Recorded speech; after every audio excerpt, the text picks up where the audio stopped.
C'est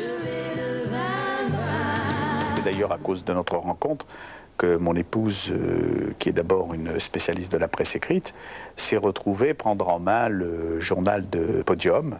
Donc Podium était un petit magazine fait à Toulouse par un certain Claude Bernardini avec Michel Lafon. À 15 jours du dépôt de bilan, puisqu'on n'avait plus d'argent et que c'était fini, de l'arrêt absolu du journal, on nous dit il y a Claude François sur le studio 4. Et là, je pars avec Michel Drucker, mais très angoissé parce qu'on n'était pas du tout dans son univers, on était un peu plus, disons, branché ou confidentiel. Et on arrive sur le studio 4, il était toujours énervé, il arrive en retard, on arrive, on dit bonjour, on a un journal formidable, il s'appelle Podium, on n'a plus d'argent et on voudrait continuer.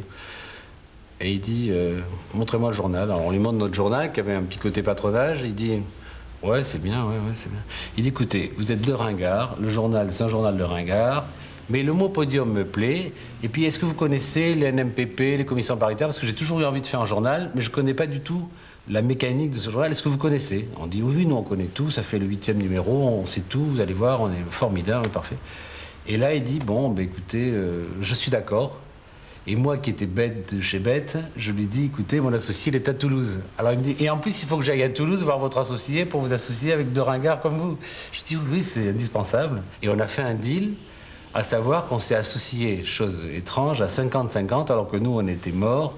S'il nous avait donné 5%, on aurait été très heureux et on s'est retrouvé à 50-50 avec Claude François. À l'époque, le grand concurrent de la presse de jeunes, c'était Salut les copains, qui marchait très bien d'ailleurs. Et bon, Salut les copains était quand même un magazine, à l'époque, classiquement, on mettait une star en couverture, point. C'est Claude dans Podium qui a eu l'idée de ce qu'on appelait les couvertures composées, c'est-à-dire beaucoup de stars et non pas une seule, peut-être une plus grosse mais d'autres autour. Et ça, après, ça a été très copié. Toute la presse s'est mise à faire ces couvertures composées et je pense que Podium a été le premier magazine à le faire. On ne peut même pas dire que personnellement ça lui servait à grand chose parce que contrairement à ce qu'on s'est imaginé, Podium n'était pas particulièrement un magazine de fan club. Bien sûr on parlait de Claude qui était une grosse vedette mais on ne parlait pas que de lui. Claude François, ce n'est pas en tant que vedette de la chanson que nous vous interviewons, mais en tant que producteur de Podium. Alors pouvez-vous nous dire pourquoi vous faites ce genre de publication destinée spécialement aux jeunes? Parce que c'est une clientèle que je connais bien. Et puis, en tant que responsable d'une maison de disques, qui donc me produit, entre autres, et qui produit d'autres artistes également, comme Chamfort, par exemple. Alors, au départ, j'ai pensé à, non pas faire de la presse, mais à faire un journal pour soutenir la marque de disques. Puis, je me suis laissé prendre au jeu, et en fait, de soutenir la marque de disques, j'ai en fait fait un journal... Soutenir la marque de disques, c'était quoi? Pousser commercialement Oui, les exactement. disques? Au départ, je voulais faire ça. Soutenir dans le sens épiloguer et développer chaque personnage pour pouvoir les fixer dans la mémoire des acheteurs. C'était quelque chose de typiquement commercial au départ. Et uniquement, si vous voulez, à sens unique dans le sens de la maison de disques. C'est-à-dire que vous faisiez des vedettes par vos publications? Ça, vous savez, je l'aurais souhaité, mais malheureusement, une publication ne fait pas de vedette. Et on s'est retrouvé à 600 000 exemplaires très vite.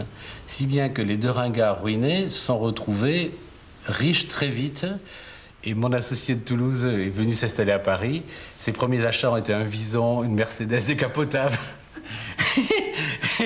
Et on était vraiment... on vivait un conte de fées. C'était pas le style de Claude de rester associé, donc petit à petit, il a racheté complètement le journal et il m'a demandé de m'en occuper.